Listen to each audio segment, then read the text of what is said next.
Magapi dari Fakultas Ekonomi dan Bisnis jurusan Akuntansi. Bismillahirrahmanirrahim. Assalamualaikum warahmatullahi wabarakatuh.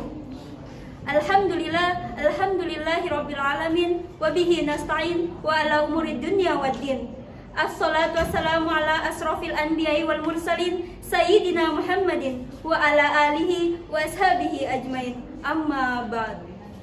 Marilah kita senantiasa bersyukur dan berterima kasih kepada Allah Subhanahu wa Ta'ala, Zat yang Maha melihat apa saja yang kita lakukan, Zat yang Maha mendengar apa saja yang kita ucapkan, Zat yang telah menurunkan ketenangan dalam hati orang-orang yang beriman. Kepadanya juga kita memohon agar rahmat dan kasih sayangnya tercurah kepada sosok yang paling mulia, dilahirkan di kota Mekah, tokoh berpengaruh dalam sejarah peradaban manusia yang senantiasa berjuang menegakkan agama Allah. Dialah Al-Mustafa Muhammad Sallallahu Alaihi Wasallam. Dewan juri yang saya hormati, hadirin sekalian yang dimanapun kalian berada, namun semoga dalam lindungan Allah Subhanahu wa Ta'ala. Meskipun pertemuan kita kali ini hanya melalui layar kaca, terhubung melalui udara, tak ada jabat tangan di antara kita, namun semoga tidak mengurangi ukhuwah persaudaraan di antara kita. Pada kesempatan kali ini, saya akan menyampaikan pidato yang berjudul Peristiwa Isra Miraj Nabi Muhammad Sallallahu Alaihi Wasallam. Hadirin wal hadirat rahimakumullah. Peristiwa Isra wal Miraj adalah peristiwa yang sangat besar, peristiwa yang hanya bisa diterima dengan iman. Peristiwa ini tidak rasional apabila dipikirkan dengan akal. Bagaimana tidak, satu perjalanan yang sangat jauh namun bisa ditempuh dengan waktu yang begitu singkat. Isra Miraj merupakan perjalanan yang dialami oleh baginda Nabi Muhammad SAW dari Masjidil Haram ke Masjidil Aqsa dan dilanjutkan ke Sidratul Muntaha di langit ke-7. Nah, pertanyaannya, Rasulullah SAW pergi ke Sidratul Muntaha naik apa? Apakah pakai baling-baling bambu Doraemon? Atau pintu ajaib Doraemon? Bukan. Rasulullah SAW pergi ke Sidratul Muntaha naik buruk. Di dalam hadis, buruk dijelaskan sebagai kuda putih yang sangat indah, memiliki kecepatan yang luar biasa, super keren tiada tandingi, super keren ala model gengsi yang dibuat khusus untuk baginda Rasulullah SAW. Isra Miraj bukan hanya mengisahkan perjalanan Nabi Muhammad SAW dari Masjidil Haram ke Masjidil Aqsa dan dari Masjidil Aqsa ke Sidratul Muntaha saja.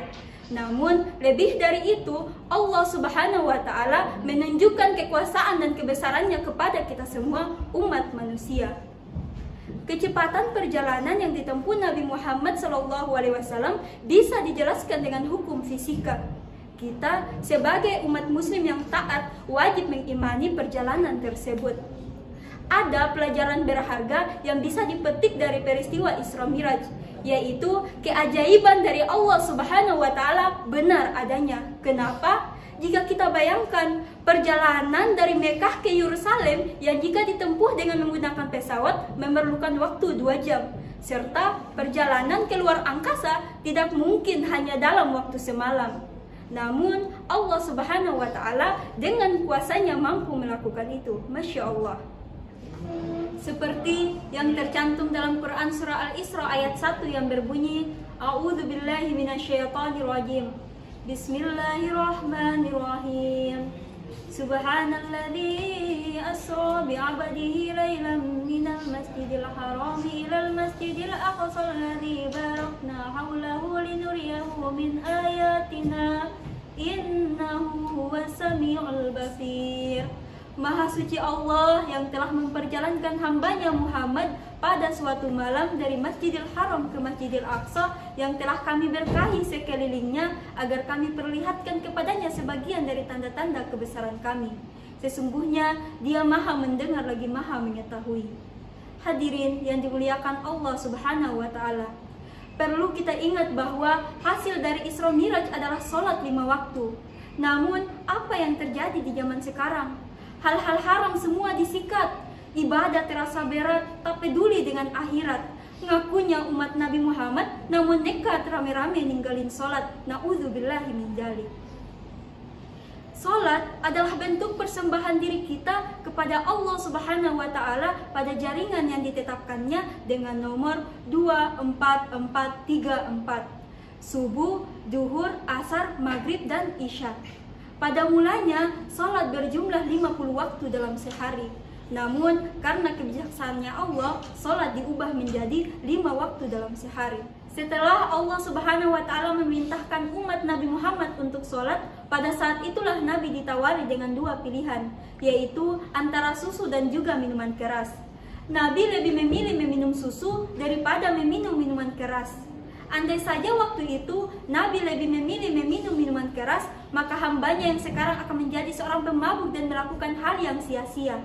Nah, bagaimana jadinya abad ini? Pastinya lebih banyak yang melakukan maksiat daripada ke masjid, lebih suka artis K-pop daripada para nabi, lebih suka nyanyi-nyanyian daripada salawatan, dan yang lebih parahnya lagi, lebih suka teman berduit daripada teman berilmu. Astagfirullahaladzim. Oleh karena itu hadirin, marilah kita mengambil hikmah dari Isra Mi'raj ini untuk lebih bertawakal dan berserah diri kepada Allah Subhanahu wa Ta'ala. Memperbanyak zikir, sholawat, melakukan kebaikan dan amal-amal soleh lainnya. Semoga kita semua termasuk golongan orang yang mulia di sisi Allah Subhanahu wa Ta'ala. Amin, amin, amin ya Rabbal Alamin. Demikian pidato yang dapat saya sampaikan, kurang dan lebihnya saya mohon maaf. Sebelum saya tutup, saya akan membacakan sebuah pantun. Putih-putih bunga melati, harum wangi di pagi hari. Pidato saya cukup di sini. Jika rindu harap hubungi. Akhirul kalam, jangan melihat siapa yang sampaikan, tapi lihatlah apa yang disampaikan. Wabillahi taufiq wal hidayah. Wassalamualaikum warahmatullahi wabarakatuh.